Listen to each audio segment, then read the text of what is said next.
जय श्री कृष्ण। योगी कथा अमृत अध्याय 1 भाग 1। मेरे माता पिता एवं मेरा बचपन। परम सत्य की खोज और उसके साथ जुड़ा गुरु शिष्य संबंध प्राचीन काल से ही भारतीय संस्कृति की विशेषता रही है। इस खोज के मेरे अपने मार्ग ने मुझे एक भगवत स्वरूप सिद्ध पुरुष के पास पहुंचा दिया, जिनका सुघड़ जीवन युग युगांतर का आदर्श बनने के लिए ही तराशा हुआ था। वे उन महान विभूतियों में से एक थे जो भारत का सच्चा वैभव रहे हैं। ऐसे सिद्ध पुरुषों ने ही हर पीढ़ी में अवतरित होकर अपने देश को प्राचीन मिस्र एवं बेबीलोन के समान दुर्गति को प्राप्त होने से बचाया है। मुझे याद आता है, मेरे शैशव काल में पिछले जन्म की घटनाओं की स्मृतियां मेरे स्मृति पटल पर उभर रही थीं। तथापि ये स्मृतियां उन घटनाओं के घटित होने के क्रम के अनुसार नहीं थीं। बहुत पहले के एक जन्म की स्पष्ट स्मृतियां मुझ में जागती थी, जब मैं हिमालय में रहने वाला एक योगी था। अतीत की इन झांकियों ने किसी अज्ञात कड़ी से जुड़कर मुझे भविष्य की भी झलक दिखलाई। शिशु अवस्था की असहायता की अवमाननाओं की स्मृति मुझ में अभी भी बनी हुई है। चल फिर पाने में और अपनी भावनाओं को मुक्त रूप से व्यक्त कर पाने में असमर्थ होने के कारण मैं विक्षुब्ध रहता था। अपने शरीर की अक्षमताओं का भान होते ही प्रार्थना की लहरें मेरे भीतर उठने लगती थी। मेरे व्याकुल भाव अनेक भाषाओं के शब्दों में मेरे मन में व्यक्त होते थे। विविध भाषाओं के आंतरिक संभ्रम में बीच में मैं धीरे धीरे अपने लोगों की बंगाली शब्द सुनने का अभ्यस्त होता गया। यह थी शिशु मस्तिष्क की मन बहलाने की सीमा, जिसे बड़े लोग केवल खिलौने और अंगूठा चूसने तक ही सीमित मानते हैं। इस मानसिक विक्षुब्धता के और मेरा साथ ना देने वाले शरीर के कारण कई बार मैं झल्लाकर आकुलता से रो पड़ता था। मेरी आकुलता पर परिवार में सबको होने वाला विस्मय मुझे याद है। सुखद स्मृतियां भी अनेक हैं। मेरी माँ का दुलार और तुतलाने और लड़खड़ाने के चलने के मेरे आरंभिक प्रयास। इन आरंभिक सफलताओं को सामान्यतः जल्दी ही भुला दिया जाता है, परंतु फिर भी ये आत्मविश्वास की स्वाभाविक आधारशिलाएं होती हैं। मेरी इन सुदूरगामी स्मृतियों का होना कोई अपूर्व बात नहीं है। अनेक योगियों के विषय में ज्ञात है कि उन्होंने जन्म मृत्यु के नाटकीय अवस्था परिवर्तन में भी अपने आत्मबोध को बनाए रखा। यदि केवल मनुष्य शरीर होता तो निसंशय उसकी मृत्यु के साथ ही उसका अस्तित्व समाप्त हो जाता। किंतु यदि युग युगांतर में सिद्ध महात्माओं ने सत्य प्रतिपादित किया है, तो मनुष्य मूलतः अशरीरी और सर्वव्यापी आत्मा है। शैशवावस्था की सुस्पष्ट स्मृतियों का होना विलक्षण तो है ही, किंतु ऐसी घटनाएं अधिक दुर्लभ भी नहीं। अनेक देशों में यात्रा करते हुए मैंने अनेक सत्यनिष्ठ स्त्री पुरुषों के मुख से उनकी शैशवावस्था की स्मृतियां सुनी हैं। मेरा जन्म पूर्वोत्तर भारत में हिमालय पर्वत श्रेणी के निकट स्थित गोरखपुर में 5 जनवरी 1893 ईस्वी को हुआ था। वहीं मेरे जीवन के पहले 8 वर्ष व्यतीत हुए थे। हम 8 बच्चे थे, 4 भाई और 4 बहनें। मैं मुकुंद लाल घोष, भाइयों में दूसरा और माता पिता की चौथी संतान। मेरे माता पिता बंगाली क्षत्रिय थे। दोनों ही संत प्रकृति के थे। उनके शांत एवं शालीन दाम्पत्य प्रेम में कभी कोई अनर्थक व्यवहार व्यक्त नहीं हुआ। माता पिता के बीच आपसी सामंजस्य से चारों ओर चलने वाले 8 नन्हे जीवों के कोलाहल का शांत केंद्र मेरे पिता श्री भगवती चरण घोष स्वभाव से दयालु, गंभीर और कभी कभी कठोर थे। उनसे अत्यंत प्यार करते हुए भी हम बच्चे उनसे आदर युक्त दूरी बनाए रखते थे। वे असाधारण गणितज्ञ और तर्कशास्त्र वेत्ता थे और मुख्यतः अपनी बुद्धि से ही काम लेते थे। किंतु माँ तो स्नेह की देवी थी और हमें केवल प्रेम द्वारा ही सिखाती थी। माँ के देहांत के पश्चात पिताजी अपनी आंतरिक कोमलता अधिक स्पष्ट रूप से व्यक्त करने लगे। तब मैंने देखा कि उनकी आंखों में प्रायः मेरी माँ की आंखों की झलक दिखाई पड़ती थी। माँ के सानिध्य में हम बच्चों का बचपन में ही धर्म ग्रंथों के साथ कटु मधुर परिचय हो गया। अनुशासन की पढ़ने पर माँ रामायण और महाभारत से प्रसंगोचित कहानियाँ हमें सुनाती थी। ऐसे अवसरों पर डांट और शिक्षा दोनों साथ साथ ही चलते थे। पिताजी के प्रति आदर के प्रतीक स्वरूप कार्यालय से उनके घर आने पर उनका स्वागत करने के लिए शाम में माँ हम बच्चों को कपड़े आदि पहनाकर ध्यान पूर्वक तैयार करती थी। पिताजी भारत की तत्कालीन बड़ी कंपनियों में से एक बंगाल नागपुर रेलवे में उपाध्यक्ष वाइस प्रेसिडेंट के समकक्ष पद पर कार्यरत थे। यात्रा उनके कार्य का एक हिस्सा थी। हमारा परिवार मेरे बाल्यकाल में अनेक शहरों में रहा। माँ गरीबों की सहायता के लिए सदा तत्पर रहती थी। पिताजी भी इस मामले में करुणापूर्ण दृष्टिकोण रखते थे, परंतु अपनी आर्थिक सीमा के अंदर ही व्यय करना पसंद करते थे। एक बार 15 दिनों में माँ ने गरीबों को खिलाने में पिताजी की मासिक आय से अधिक रकम खर्च कर दी। इस पर पिताजी ने माँ से कहा, मैं तुमसे केवल इतना ही कहना चाहता हूँ कि कृपा करके अपना दान धर्म उचित सीमा के अंदर करो। माँ को अपने पति का यह सौम्य उल्लाहना भी व्यथाजनक लगा। बच्चों को किसी प्रकार के मतभेद का कोई आभास दिए बिना माँ ने एक घोड़ा गाड़ी मंगवाई। नमस्कार, मैं अपने मायके जा रही हूँ। प्राचीन धमकी। हम लोग चकित होकर विलाप करने लगे। उसी समय संयोगवश हमारे मामा वहाँ आ गए। उन्होंने पिताजी के कान में फुसफुसाकर धीरे से कोई परामर्श दिया। निसंशय सदियों से चला आ रहा कोई उपाय। पिताजी के कुछ संधिजनक स्पष्टीकरण के बाद माँ ने खुशी खुशी घोड़ा गाड़ी लौटा दी। अपने माता पिता के बीच मेरे द्वारा देखे गए एकमात्र विवाद का इस प्रकार अंत हुआ। परंतु एक विशेष संवाद मुझे याद आता है। कृपया अभी अभी घर आई एक असहाय महिला को देने के लिए मुझे 10 रुपये दीजिए। माँ की मुस्कुराहट में मनाने की एक शक्ति थी। 10 किस लिए? 1 रुपया काफी है।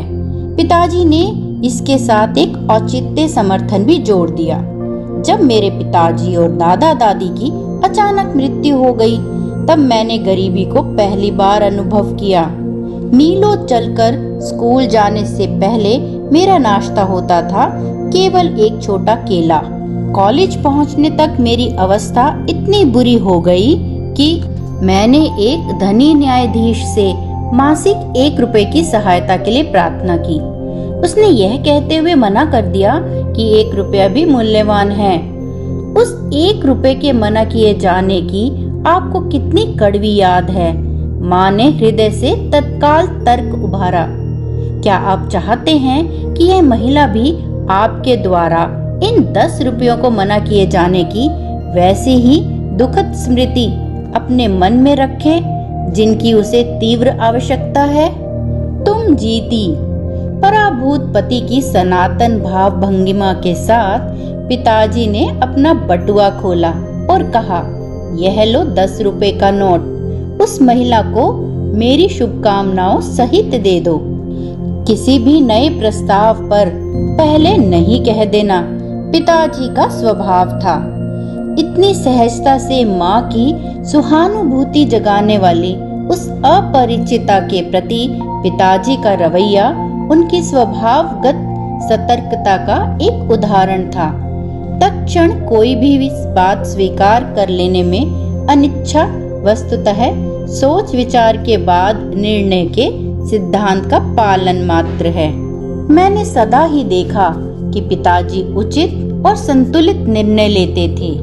यदि मैं अपने अनेक अनुरोधों में एक पक्ष में 1-2 अच्छे तर्क प्रस्तुत कर देता तो वे सदैव ही मेरी इच्छा पूरी कर देते, चाहे वह इच्छा छुट्टियों में भ्रमण यात्रा की हो या नई मोटरसाइकिल की।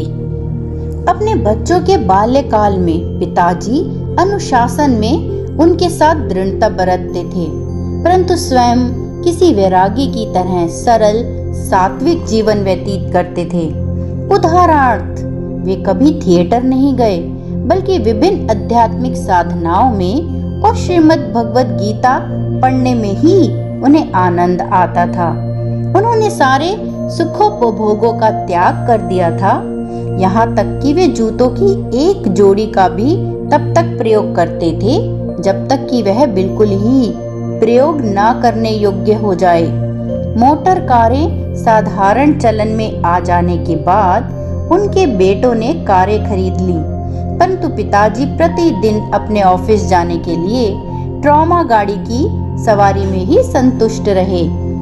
सत्ता या वर्चस्व प्राप्त करने के लिए धन संचय करने में पिताजी को कोई रुचि नहीं थी। कोलकाता अर्बन बैंक का गठन करने के बाद स्वयं अपने लाभ के लिए उसके शेयर रखने से भी उन्होंने इनकार कर दिया। उनकी इच्छा तो अपने अतिरिक्त समय में केवल नागरिक कर्तव्य का निर्वाह करने की थी।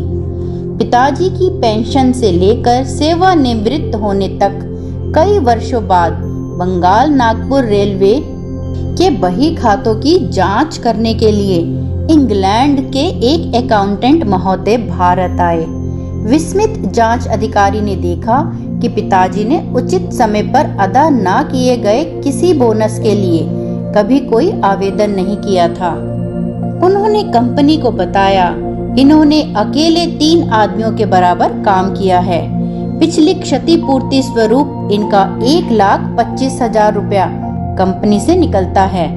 कंपनी के कोषाध्यक्ष ने उक्त रकम का चेक पिताजी को भेज दिया, पर मेरे पिताजी ने इस घटना को इतना नगण्य माना कि वे परिवार को इसकी सूचना देना भी भूल गए। बहुत बाद में मेरे सबसे छोटे भाई विष्णु ने बैंक द्वारा दिए गए विवरण में इतनी बड़ी धनराशि जमा देखकर पिताजी से इसके बारे में पूछा। भौतिक लाभ में इतना उल्लासित क्यों हो? मेरे पिताजी ने कहा, समभाव को जिसने अपना लक्ष्य बना लिया हो वह ना तो किसी लाभ से उल्लासित होता है और ना ही किसी हानि से दुखी। वह जानता है कि मनुष्य इस संसार में खाली हाथ आता है और खाली हाथ ही जाता है। अपने वैवाहिक जीवन में पदार्पण करने के शीघ्र बाद ही मेरे माता पिता एक महान गुरु बनारस के लाहिड़ी महाशय के शिष्य हो गए। इस संपर्क से पिताजी के पहले से ही विरक्त स्वभाव को और बल मिला। माँ ने एक बार मेरी बड़ी बहन रोमा को एक उल्लेखनीय बात बताई। तुम्हारे पिताजी और मैं संतान प्राप्ति के लिए वर्ष में मात्र एक बार ही पति पत्नी के रूप में साथ सोते हैं। पिताजी लाहिड़ी महाशय से अविनाश बाबू के माध्यम से मिले थे। अविनाश बाबू बंगाल नागपुर रेलवे के एक कर्मचारी थे।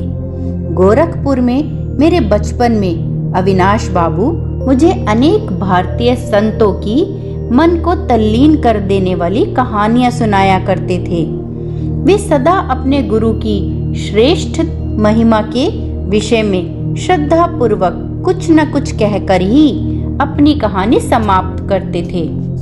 तुमने कभी सुना है किन असाधारण परिस्थितियों में तुम्हारे पिताजी लाहिड़ी महाशय के शिष्य बने थे?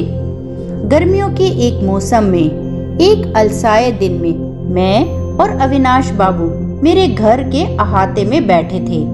तब उन्होंने मेरी उत्सुकता जगाने वाला यह प्रश्न मुझसे किया। मैंने आशा भरी मुस्कुराहट के साथ ना में सिर हिलाया। तुम्हारे जन्म से कई वर्ष पहले मैंने अपने वरिष्ठ अधिकारी अर्थात तुम्हारे पिताजी से अपने गुरु का दर्शन करने बनारस जाने के लिए 1 सप्ताह की छुट्टी देने की याचना की, पर तुम्हारे पिताजी ने मेरी इच्छा का उपहास किया। उन्होंने कहा, क्या तुम धार्मिक कट्टरवादी बनना चाहते हो? यदि जीवन में आगे बढ़ना चाहते हो तो अपने काम पर ध्यान दो।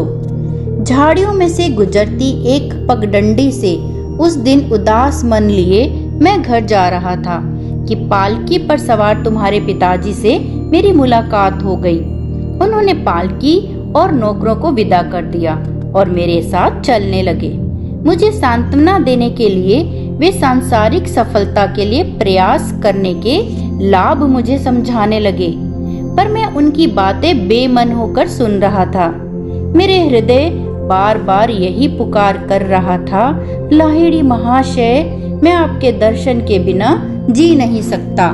हम लोग चलते चलते एक सुनसान मैदान के किनारे पहुंच गए, जहां संध्याकालीन सूर्य की किरणें लहराती ऊंची जंगली घास पर चमक रही थी। हम लोग उस मनोरम दृश्य को देखने के लिए रुक गए।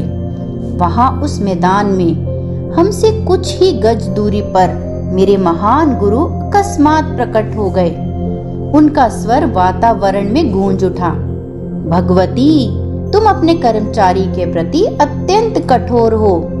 इसके साथ ही वे जिस रहस्यमयी ढंग से प्रकट हुए थे, उसी रहस्यमयी ढंग से अंतर्ध्यान हो गए।